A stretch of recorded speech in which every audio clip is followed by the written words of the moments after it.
네, 여러분, 월요일 아침입니다. 월요일 아침이 좀 힘들잖아요, 우리 직장인들한테는. 이번 한 주도 화이팅 합시다. 네, 오늘부터 우리가 일주일 동안 베드로 후서를 읽는데, 오늘 읽을 말씀은 베드로 후서 1장 1절부터 11절까지의 말씀입니다. 네, 오늘 이 편지를 시작하면서 우리가 가장 먼저 베드로는 이 편지를 누구에게 쓰고 있는지 우리가 좀 살펴보았으면 좋겠습니다. 이 편지를 받게 되는 수신자들에 대해서 베드로는 무엇이라고 이야기하고 있는지 살펴보고 우리가 좀 묵상해 보면 좋을 것 같아요. 그리고 두 번째는요, 오늘 1절부터 11절을 읽어보면 어제 전도사인 강의를 들으신 분들은 아시겠지만 반복되어져서 나오는 단어가 있거든요. 그 반복되어져서 나오는 단어가 무엇인지에 대해서 우리가 좀 찾아보고, 그리고 그 단어가 믿음이라는 것과 어떤 연관이 있는지에 대해서 우리가 좀 함께 묵상해 보면 좋을 것 같습니다. 그리고 한 가지 더, 예수님께서 저와 여러분을 그리스도인으로 부르신 이유는 무엇일까요? 오늘 본문을 보면서 우리를 택하시고 우리를 부르신 목적을 찾아보고, 또 우리의 삶이 그 부르심에 합당한 삶으로 살아가고 있느냐, 우리 각자의 삶을 좀 돌아보는 시간을 가지면 좋을 것 같습니다. 네, 여러분, 제 큐티를 나누면요, 여러분, 다른 믿음이라는 게 존재할까요? 같지 않은 믿음. 안타깝게 성경은 여기저기에서 다른 믿음에 대해서 이야기합니다. 오늘 베드로도 베드로 후서를 살펴보면 이 편지를 시작하면서 이 편지를 받는 사람들에 대해서 이렇게 말하고 있죠. 동일하게 보배로운 믿음을 우리와 함께 받은 자들이라고 1절에 말합니다. 이 말은 어떤 의미일까요? 동일하게 보배로운 믿음을 우리와 함께 받은 자들. 보배롭지 않은 믿음과 동일하지 않은 믿음이 존재한다는 것이죠. 다른 믿음이 존재한다는 것입니다. 그러면 다른 믿음은 어디에서 나오는 것일까요?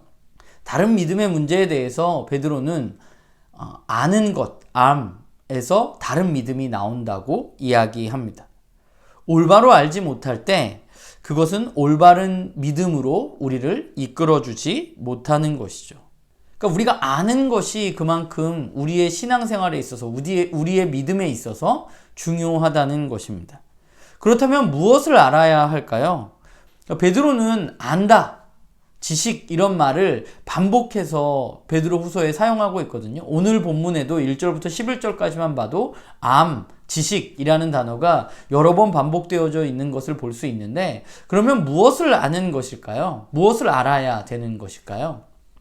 우선 첫 번째는 베드로는 하나님과 우리 주 예수를 알아야 한다고 말하고 있습니다. 올바른 알미라는 것은 하나님을 아는 것이고 또 주 예수를 아는 것입니다. 그러니까 예수님을 우리가 알아야 하는데 어떤 예수님을 알아야 하나요? 주님 되시는 예수님을 우리는 알아야 합니다. 주님이라는 말이 우리들에게는 너무 그냥 가볍고 쉽게, 주 예수 그리스도, 이 말이 우리에게 너무 쉽게 받아들여지지만 사실 주인이란 말, 주님이란 말은 그렇게 쉬운 말은 아닙니다. 사실 여기 주 예수 그리스도에서 예수를 주로 고백한다는 것은 그 의미에는 이런 것이 담겨있죠. 우리가 아는 것처럼 그분이 이 땅에 오셔서 우리의 죄의 문제를 해결하시고 죽으시고 부활하셔서 지금은 하나님 보좌 우편에 앉아 계신 분이라는 사실을 우리는 믿는 것입니다.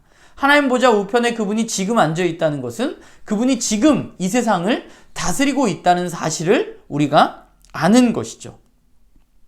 그러니까 주 예수라는 말은 그냥 막연히 그분이 나의 주님이세요 라고 고백하는 것이 아니라 그분이 여전히 나의 삶의 진짜 주인이시고 또 이 세상을 여전히 다스리시는 분이라는 사실, 이 세상의 주인이라는 사실을 우리가 받아들이고 믿는 것을 의미하는 것입니다.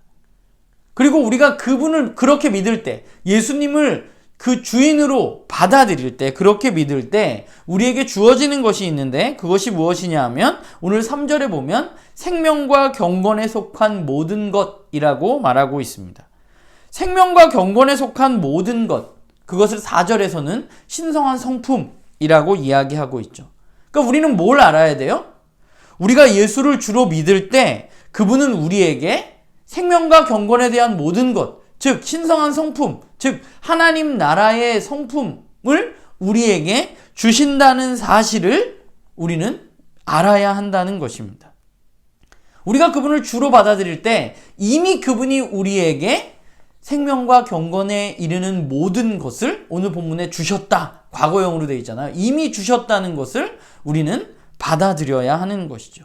그러니까 우리가 알아야 되는 건 그거예요. 예수가 주님이시라는 거. 그분이 우리의 주인이시고 여전히 하나님 보좌 우편에서 우리를 다스리고 계시다는 사실을 우리는 믿어야 하고, 우리가 그분을 주님으로 받아들일 때 우리에게 주님은 하나님 나라의 성품, 즉 생명과 경건에 이르는 모든 것을 이미 우리에게 주셨다는 사실, 우리가 거기에 속해 있다는 사실을 우리는 알아야 한다는 것이죠. 그것이 바로 주님께서 우리에게 약속하신 것입니다. 그분은 약속을 지키시는 분이시잖아요. 그러니까 그분은 약속을 지키시기 때문에 우리가 그분을 주로 믿을 때 우리는 이미 신성 성품에 참여한 자라는 사실을 우리는 알아야 하는 것입니다. 그러니까 신성한 성품을 가진 자, 생명과 경건에 속한 모든 것을 아는 사람이 과연 이 땅에 썩어질 것을 추구할 수 있는가에 대해서 우리는 생각해 볼 필요가 있습니다. 하나님 나라의 완전한 성품을 누리고 있는 사람이 굳이 이 땅에 없어질, 영원하지 않은, 초라한, 썩어질 그 성품을 추구하고 살려고 하는가? 우리는 고민해 보아야만 하는 것이죠. 만약 우리가 이 땅의 것들을 추구한다면 그것은 이 약속을 알지 못하는 사람일 가능성이 높습니다.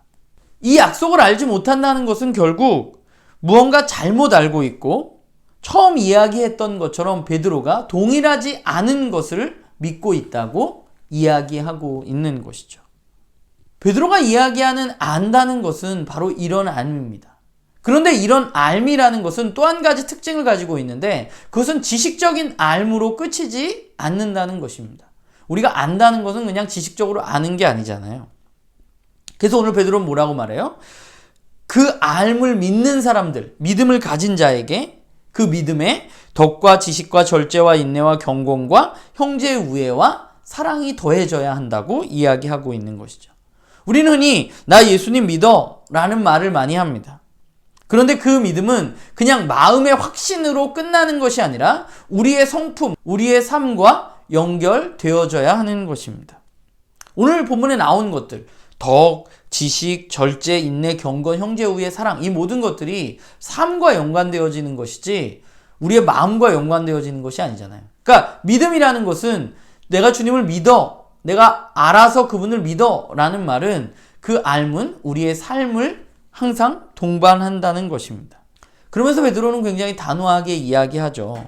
예수를 안다고 이야기하거나 신성한 성품에 참여하지 않은 사람들, 베드로는 매우 단호하게 이야기하죠. 예수님을 안다고 이야기하지만 신성한 성품에 참여하지 않는 사람들, 그 사람들은 보지 못하는 사람들이고 자신이 죄가 깨끗해진 것을 잊어버린 사람이라고 말합니다. 자신의 죄가 깨끗해진 것을 잊어버린 사람이라는 것은 뭐예요? 내가 어떤 사람인지를 잊고 산다는 것이죠. 내가 하나님 나라의 백성인데 여전히 세상 백성으로 살아간다는 것입니다.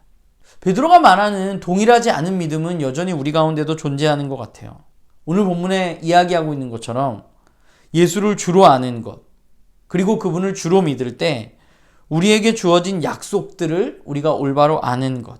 여전히 오늘 우리가 살고 있는 이곳에서 우리는 예수를 안다, 또 예수를 믿는다고 이야기하지만 베드로가 말하는 이 사실을 올바로 알지 못하는 사람들이 여전히 많이 있습니다.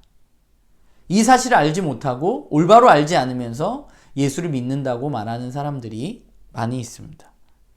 결국 올바로 알지 못할 때 그 예수를 믿는다고 하는 그 믿음은 다른 믿음, 동일하지 않는 믿음으로 나아갈 수 있는 것이죠. 그렇기 때문에 우리에게 있어서 올바른 알문 굉장히 중요한 것 같습니다. 베드로는 오늘 이렇게 권면합니다. 우리를 향한 부르심과 택하심을 굳게 하는 일에 너희가 더욱 힘쓰라고 말합니다.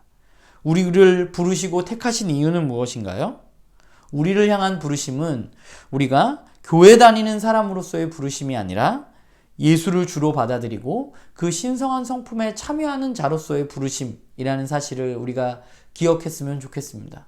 저도 그렇고 나눔교회 우리 식구들도 그렇고 그 신성한 성품에 참여하는, 우리가 그냥 아는 것, 나 예수님 알아, 이것으로 끝나는 것이 아니라 그 신성한 성품에 참여하는 우리 모두가 되기를 주님의 이름으로 부탁을 드립니다.